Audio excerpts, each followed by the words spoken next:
चांद पर हुई विक्रम की सफल लैंडिंग। रोवर प्रज्ञान ने भी अपना काम किया शुरू। जानिए अब अगले 14 दिन तक चांद पर क्या करेगा चंद्रयान। टेरर ऑफ 17 मिनट्स में कैसे भारत को मिली कामयाबी। जानिए इस मिशन के सफल होने से वैज्ञानिकों और देश को क्या होगा फायदा।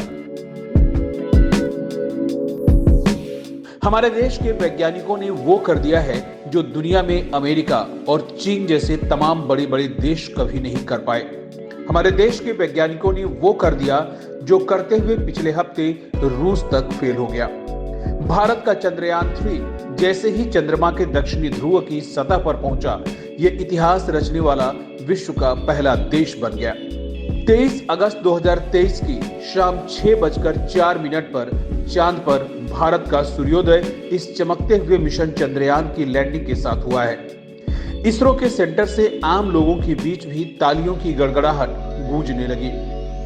इन तालियों की गड़गड़ाहट से कुछ सेकंड पहले तक देश भर के लोगों की सांसें थमी हुई थी, लेकिन इस बार देश के वैज्ञानिक अपनी मेहनत पर पूरी तरह से आश्वस्त थे और वो मेहनत रंग लाई। ऐसे में देशवासियों के मन में एक सवाल यह भी उठ रहा है कि अब विक्रम और रोवर क्या काम करेंगे। तो चलिए आपको बताते हैं इसका जवाब। रंभा यह चांद की सतह पर सूरज से आने वाले प्लाज्मा कणों के घनत्व, मात्रा और बदलाव की जांच करेगा। चास्टे यह चांद की सतह की गर्मी यानी तापमान की जांच करेगा। इल्सा यह लैंडिंग साइट के आसपास भूकंपीय गतिविधियों की जांच करेगा। लेजर रेट्रो रिफ्लेक्टर एरे यह चांद के डायनेमिक्स को समझने का प्रयास करेगा। वहीं प्रज्ञान रोवर पर 2 पेलोड्स मौजूद हैं। इनका काम होगा, पहले लेजर इंड्यूस्ड ब्रेकडाउन स्पेक्ट्रोस्कोप यानी LIBS से चांद की सतह पर मौजूद केमिकल्स यानी रसायनों की मात्रा और गुणवत्ता की स्टडी करना, साथ ही खनिजों की खोज करना। वहां दूसरा अल्फा पार्टिकल एक्सरे स्पेक्ट्रोमीटर यानी APXS यह एलिमेंट कंपोजिशन की स्टडी करेगा, जैसे magnesium, aluminium, silicon, potassium, calcium, tin और लोहा। इनकी खोज लैंडिंग साइट के आसपास चांद की सतह पर की जाएगी। यानी कुल मिलाकर विक्रम लैंडर और प्रज्ञान रोवर मिलकर चांद के वायुमंडल, सतह, रसायन, भूकंप, खनिज आदि की जांच करेंगे।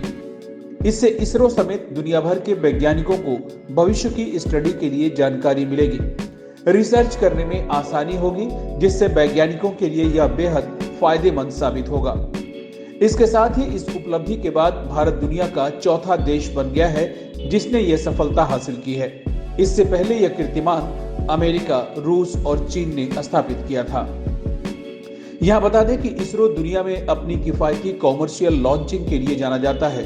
अब तक 34 देशों के 424 विदेशी सैटेलाइट्स को छोड़ चुका है।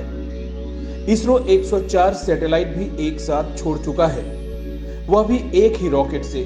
चंद्रयान 1 ने चांद पर पानी खोजा था। वहीं चंद्रयान 2 का ऑर्बिटर आज भी काम कर रहा है। उसी ने चंद्रयान 3 के लिए लैंडिंग साइट खोजी थी। मंगलयान का परचम तो पूरी दुनिया देख ही चुकी है और अब चंद्रयान 3 की सफलता इसरो का नाम दुनिया की सबसे बड़ी स्पेस एजेंसियों में शामिल कर देगी। यहां बता दें कि चांद पर एक दिन पृथ्वी के 14 दिनों के बराबर होता है। 23 अगस्त को चांद के दक्षिणी ध्रुव पर जो सूरज निकला वह 14 दिनों तक यहां रहेगा। इस वजह से चंद्रयान 3 के लैंडर और रोवर 14 दिनों तक चांद की सतह पर रिसर्च करेंगे। वहीं लैंडिंग के साथ ही लैंडर विक्रम और रोवर प्रज्ञान ने अपना काम शुरू कर दिया है। लैंडिंग सफल होने के बाद रैंप के जरिए 6 पहियों वाला प्रज्ञान रोवर बाहर आ गया और इसरो से कमांड मिलते ही चांद की सतह पर चलने लगा। यह 500 मीटर तक के इलाके में चहलकदमी कर पानी और वहां के वातावरण के बारे में इसरो को बताएगा। चंद्रयान 3 लैंड होते ही चंद्रमा के दक्षिणी ध्रुव से चांद की तस्वीरें भेजने लगा, लेकिन इस लम्हे तक पहुंचने से पहले सांस थमा देने वाले 17 मिनट के बारे में पूरे देश को जानना जरूरी है। ये वो 17 मिनट थे जब देश हाथ जोड़कर प्रार्थना करता रहा, जब चंद्रमा की सतह से 30 किलोमीटर की ऊंचाई से लगातार अपनी गति को नियंत्रित करते हुए विक्रम लैंडर चांद की सतह की तरफ बढ़ता रहा। ये वो वक्त था जब विक्रम पर इसरो का कोई कंट्रोल नहीं था। वो इसरो की तरफ से पहले से दिए गए इनपुट के आधार पर खुद फैसले करते हुए चांद की सतह तक पहुंचता है। गौरतलब है कि चांद पर चंद्रयान 3 की लैंडिंग से पहले ही इसरो चीफ ने सारे देश को बता दिया था कि इस बार की पूरी तैयारी पिछली नाकामियों को ध्यान में रखकर की गई है। इसरो में स्पेस एप्लीकेशन सेंटर के डायरेक्टर नीलेश एम देसाई के मुताबिक आमतौर पर इसरो कामयाबी को ध्यान में रखकर डिजाइन करता है, लेकिन इस बार फेलियर को ध्यान में रखा गया। अगर किसी गड़बड़ी की संभावना रहती है तो उसे कैसे पार किया जाए, उसी संभावना को देखते हुए इस बार का चंद्रयान 3 डिजाइन किया गया है। पिछली बार विक्रम लैंडर की स्पीड को लेकर गलती हुई थी, जिसे कम करने के लिए जो 5 इंजन लगाए गए थे उन्होंने जरूरत से ज्यादा थ्रस्ट पैदा किया, जिससे क्राफ्ट तेजी से मुड़ने लगा और अपने रास्ते से भटककर अनियंत्रित होकर क्रैश हो गया। इस गलती से सबक सीखते हुए इस बार लैंडिंग साइट के लिए छोटे टारगेट की जगह किसी बड़ी जगह को टारगेट किया गया, जिससे लैंडिंग आसान हो गई। पिछली बार चंद्रयान 2 का विक्रम लैंडर चांद पर उतरने के लिए सही जगह ढूंढते हुए उसकी सतह के नजदीक पहुंचा।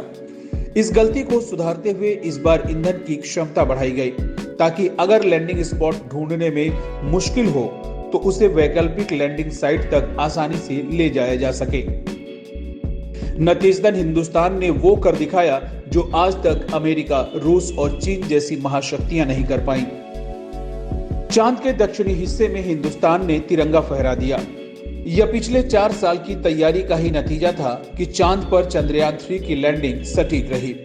जिन 17 मिनटों को इस पूरे मिशन के लिए सबसे अहम माना जा रहा था, जिन 17 मिनटों ने चंद्रयान 2 की उम्मीदें तोड़ी थी, जिन्हें इसरो ने टेरर ऑफ 17 मिनट्स कहा था, उसकी बाधा को पार करके हिंदुस्तान ने दुनिया में अपना डंका बजा दिया। भारत से पहले रूस चांद के दक्षिणी ध्रुव पर लूना 25 यान उतारने वाला था। 21 अगस्त को यह लैंडिंग होनी थी, लेकिन आखिरी ऑर्बिट बदलते समय रास्ते से भटक गया और चांद की सतह पर क्रैश हो गया।